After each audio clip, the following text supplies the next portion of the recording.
Study: China aviation emissions could rise 124% by 2035.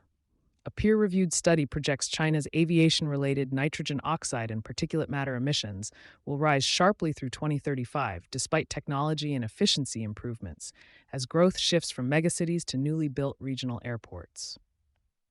Researchers from Tsinghua University and Harvard University published a study projecting that China's aviation NOx emissions will rise 65% to 124%, and particulate matter emissions will rise 59% to 149% between 2019 and 2035, depending on the pace of technology adoption and sustainable aviation fuel use.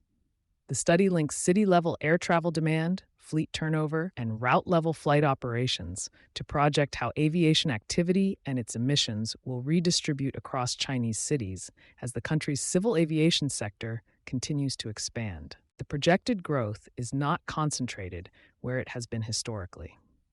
Megacities' share of total aviation NOx emissions is projected to fall from more than 40% to about 30% by 2035, even as their absolute emissions keep rising, because medium-sized cities are growing faster, with route-level emissions in those cities projected to more than double.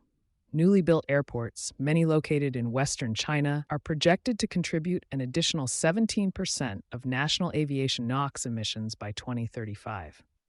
In several megacities, the study projects that low-altitude aviation NOx emissions will surpass those from road transport, making aviation a dominant local transportation-related pollution source rather than a secondary one.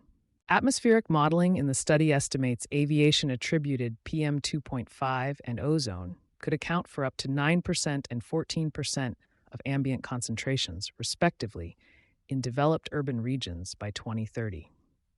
The researchers note that technological improvements, including sustainable aviation fuel adoption that remains far below the levels needed for meaningful emissions reductions, are not on pace to offset demand growth. Global SAF scaling continues to depend on policy clarity and feedstock diversification more than on aircraft technology alone, a dynamic the study's scenarios reflect directly, and cost gaps between SAF and conventional jet fuel remain a persistent barrier in other major aviation markets as well.